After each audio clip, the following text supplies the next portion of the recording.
Hoops World. We played that I want to kill everything in front of me, so 670.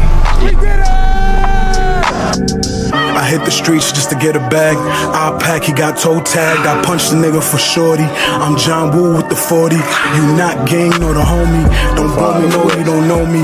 Gang shit, members only. You wasn't there, I was lonely. You wasn't there, I was lonely. Dog nice blicky on me. I was just stacking my commas up. Head down trying to run it. Yo, what's good, y'all? It's your boy AJ. I'm here with Cypher. Make sure you guys hit that like button, subscribe. We're back again. Game 2 of the NBA Finals. So the Thunder just punched the Pacers. Complete blowout. But we're gonna get down to the nitty gritty. So it was 123-107, bro.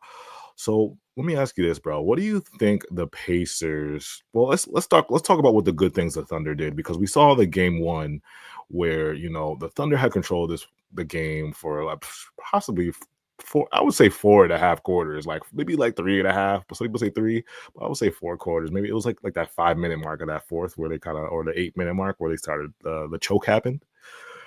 So what do you think the Thunder kind of did, in this, what do you think coach said to the team, and what do you think adjustments they made? I know they started Casey Wallace in game 1.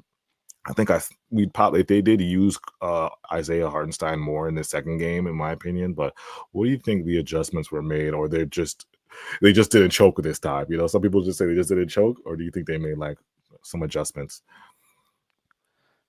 I mean, look, Jalen Williams and Chad Holmgren were definitely more aggressive. Yes, so that's one thing here. Mm-hmm. SGA, like he showed up like he always does. Mm-hmm. Yeah, I don't know. They just played better. Like, I know that's not a level of analysis, but they were more locked in defensively. Yeah. Part of what happened in game 1 was Indiana just went off in the last couple minutes. Yes. Yeah, and we saw the avalanche of the Obi Toppin threes. Nembhard made that nice arch step back, and then we saw the Hallie game winner. So it's like it was kind of like a scoring avalanche. And I think with going into this series, bro, the Pacers are just a high-powered offense. We know they like to speed up the pace. They like to play fast. They like to score a bunch of points in bunches. So I think that timing of them scoring in bunches came at the wrong time, and the Thunder couldn't really get a bucket because Shai was on the island. He was by himself. He dropped 40 in game 1, and he got no help. But we saw in game 2, Chet came along for the ride. Caruso was amazing tonight. We got to talk about Caruso, and J-Dub was a lot better than before. The crazy part is, like, they weren't even that much better. Like, they just weren't completely and utterly bad. Yeah, because Holmgren had 6 points in game 1, right? And I believe Williams had, I don't remember his point total, but he went 6 for 18, I believe, 6 for 19, I believe.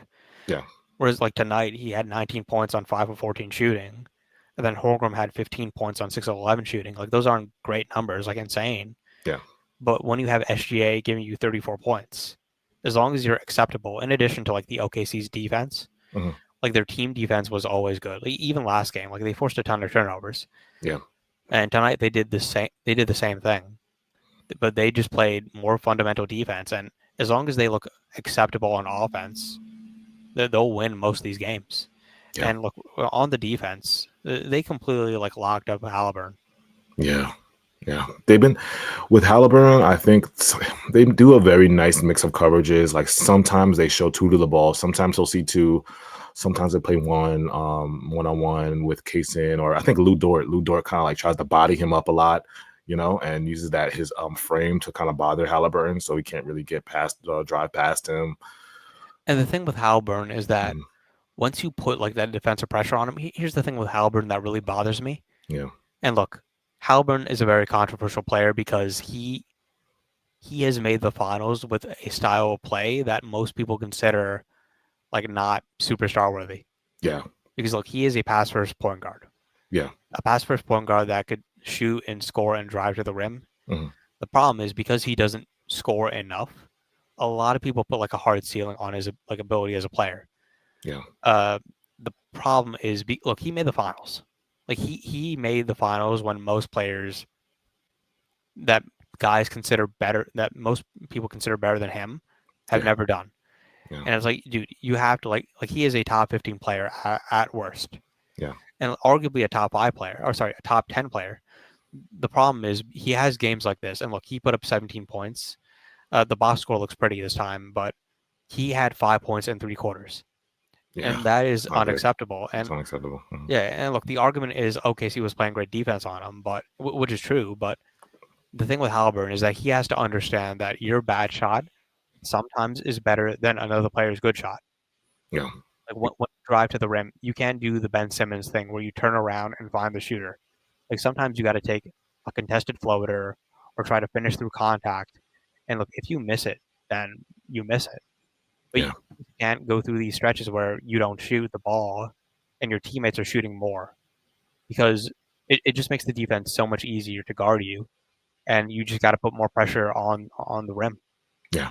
And that's a good segue to talk about what the Pacers are going to do, because even though they lost this game tonight, they did their jobs. They did their jobs and split. They split going home 1-1, which is good. Halliburton's stats, and it's funny because you look at Halliburton's stats, and if you box score watch, I know in the interview he said, "Oh, we have a lot of box score watchers of NBA fans that digest the game." But if you box score watch, it looks at Halliburton stats. It says 17 points, 6 assists, 3 rebounds, 7 for 13. It's kind of fake stats because, like, if you really watch the game, Dude, it's ironic because yeah, box score actually makes him look better than he actually is. exactly. The box score. If you watch the box, you be like, "Oh, he did play that great. He didn't play that bad." Well, But then, he like, had you he watch had the 12. game, He had yeah, 12 points in the fourth quarter, which when they were down 20, which made his stats look better. Look, exactly, the whole box score thing, and look, it's true. There are guys that just watch the box score yeah, and ignore what the eyes say and just look at the box score, and that's all they care about. But there's a difference between using the box score as evidence and defining everything by box score. Like if I say Haliburton had 7 field goal attempts in the first 3 quarters, yeah, like that is not box score watching, because he only had 7 field goal attempts because he wasn't taking shots, yeah, and he was just kicking out to his teammates, yeah, and that is an issue. Like aggression is an issue, yeah. and it's like he just has to be more aggressive. He's got to be. He's got to be more aggressive. And we've seen him, like, we saw, what does he have, that triple double game with the 15, 30, and he needs more games like that, because I know the Pacers are a good offensive team, and they're a team that really spread it out when it comes to scoring. Like, I'm looking at this box score, and everybody's so balanced. They had 1, 2, 3, 4, 5, 6, 7, 8, almost 8 guys in double figures. And it's like the only guys who weren't running in double figures that played were Obi Toppin, Ben Shepherd, and Thomas Bryant. Those are the only guys who didn't reach double figures. So it's like going into game 3, bro. What can the Pacers? It's hard to say, but what can they do to get a game on the Thunder? Like, is there any? If you're a Pacers fan watching this and you're in turmoil, like, damn. I mean, we're not in turmoil, but you got game 1 and a surprise. What can you do in game 3 to say, like, we can get a game on the Thunder at home? We got a crowd behind us. What do you think the Pacers could do better? I mean, eh, I mean, look, yeah, game 2 was like bad. They got mhm, blown out. mhm, Uh, Look, they won game 1. yeah, Like they won game 1. There's a path to winning, and they approved it in game 1. yeah, With Haliburton, look, Haliburton needs to be aggressive all 4 quarters. yes, Yeah, and look, again, I don't care about the OKC's defense. Like you got to take shots, get into the paint, and pressure the defense, yeah, and just make the right decision. And look, when you do that, then it's just going to be on your teammates. And look, Nemhard, like he needs to like show up and be more of a creator. yes, he does. Siakam, same thing with him. Defensively, here's the thing: they've actually done a good job on like on everyone except SGA. Yeah. Like They have SGA is no the one answer for guy. yeah, they have no answer. That's the thing with SGA, is like they have no answer for SGA.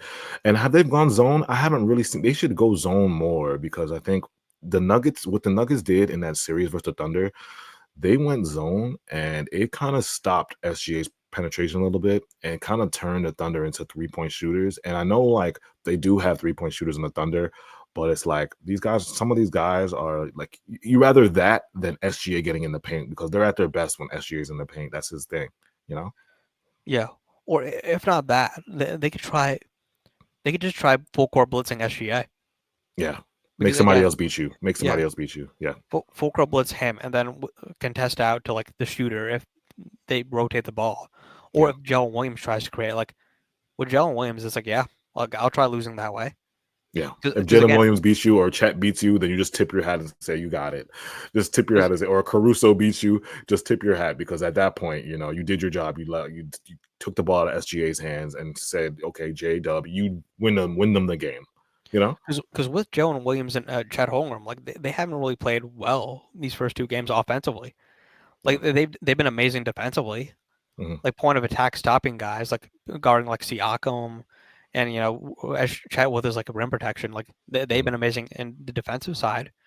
But in terms of like putting the ball in the basket, like that's something that Indiana has to abuse more. Yeah.